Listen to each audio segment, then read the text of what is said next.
খুব গরমের জন্য মেয়ে সকাল থেকেই বায়না করছিল লস্যি বানানোর জন্য। সেই জন্য আজ চলুন লস্যির রেসিপি শেয়ার করে নিই।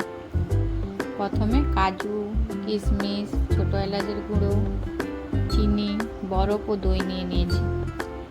তারপর গ্যাসের ফ্লেমটাকে অন করে কিছু পরিমাণ গোটা জিরা, তাতে চাট মশলা ও বিট লবণ মিশিয়ে মিক্সিতে ভালো করে গুঁড়ো করে নিলাম।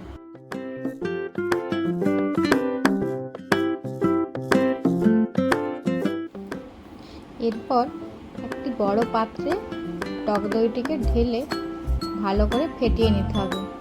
প্রায় 10-15 মিনিট ধরে ফেটানো গেলে ভালো হয়।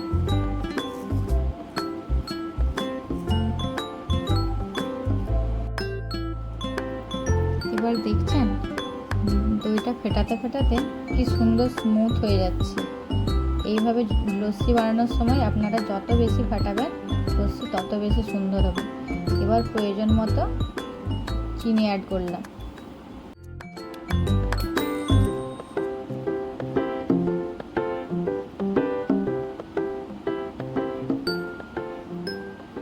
এবং তার সঙ্গে কিছু পরিমাণ বরফের টুকরো মিশিয়ে নিয়ে আরেকবার ফেটিয়ে নিলাম।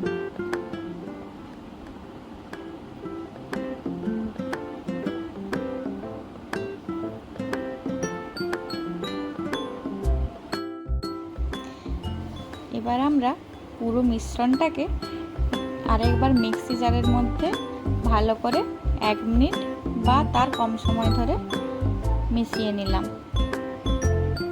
এরপর পরিবেশনের জন্য আমরা কিছু কেটে রাখা কাজু, কিশমিশ, ছোটো এলাচের গুঁড়ো, ড্রাই রোস্ট গুঁড়ো, জিরে গুঁড়ো দিয়ে দিলাম। এবার সার্ভ করলেই হয়ে গেল লস্যি রেডি। গরমে কে কে লস্যি বানাচ্ছেন অবশ্যই জানাবেন। আজকের মতো টাটা।